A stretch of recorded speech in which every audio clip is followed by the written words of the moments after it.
The vast majority of products that you can sell online are taxable. That means that you need to collect and remit sales tax for these products. But to do so, you need to get a sales tax license.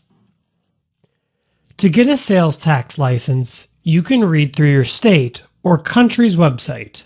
Or, if you're in the US, you can read through a resource like TaxJar that has all the information on one page.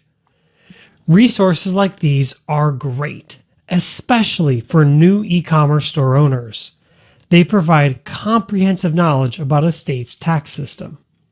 Depending on your state's rules and how much revenue you generate will determine how often you have to pay sales tax. As you get started, it'll likely be yearly, and then as your business becomes more successful, it'll change to quarterly and then monthly. One thing we do need to discuss is Nexus.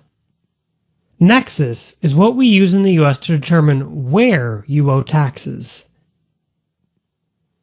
If you have Nexus or a business presence, you need to collect and pay sales tax.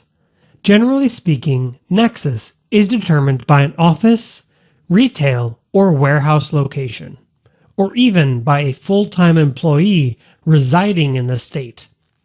So even if you only have a warehouse in a state, you still have Nexus, which means you have to file for a sales tax license and collect and remit those taxes.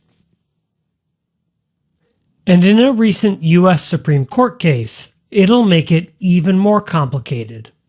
If you sell over $100,000 in any state, they can now require you to collect and remit sales tax even if you don't have Nexus. So you need to know what Nexus is, and you also need to be aware that if you make enough money in other states, you'll likely have to pay sales tax there as well. If this is all just too much to deal with, there's lots of really good software that can help you collect and remit taxes. In addition to sales tax for both online and in-person transactions, you might also have to consider permits for operating a physical retail location, if that's in your business model. You'll need to know your occupation limit. You might need a permit for things like putting a sign out front. And you have to know what your location is zoned for. As an example, I live a few blocks from a historic district. If I opened a retail business down the block, I wouldn't be able to make any changes to the outside of my building without first getting approval from the city. Once you have all your permits and sales tax licenses ready to go, you're just about ready to create your own e-commerce site.